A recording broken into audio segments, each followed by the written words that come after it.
Welcome to Apalachicola Sponge Company here in downtown Apalachicola.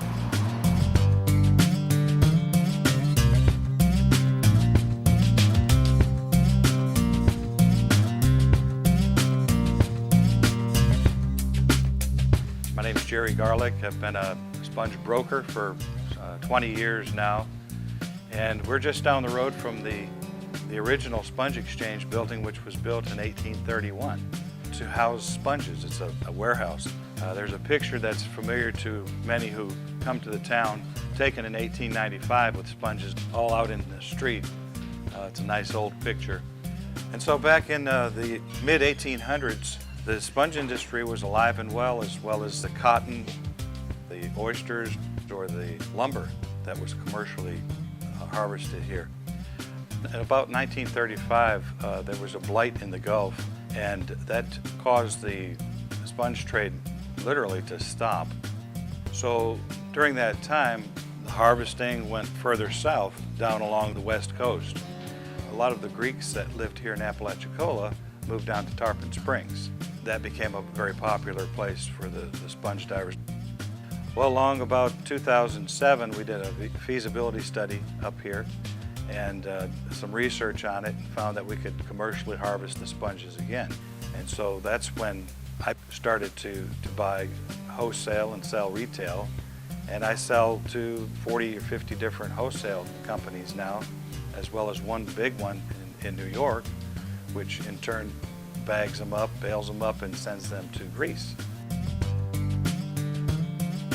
The main varieties of sponges we have here in the Gulf of Mexico range from the vase sponge, and this type of sponge is good for ornamental use. Off over my left shoulder, there's a very nice specimen of a vase sponge. That's also called a grass sponge. In fact, you could probably use it for putting finger sponges in, which is another variety. And these are all sponges, they all soak up water. We also have what's more practical, a yellow sponge, which is a good exfoliator. It's also good for cleaning.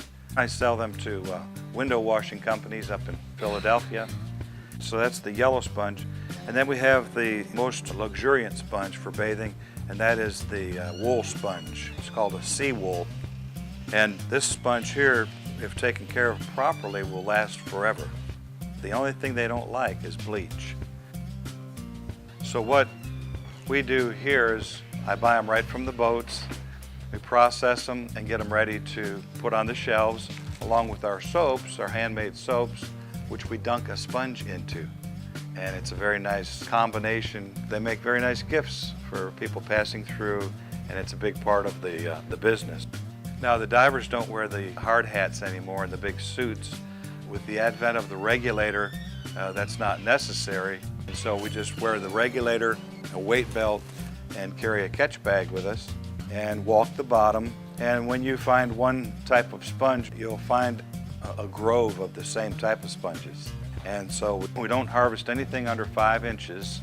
When we harvest them, we cut them off at the bottom, leave a couple inches there where the sponge will grow back. So it's a renewable resource. That's good for the sponge. It's also good for the sponge industry.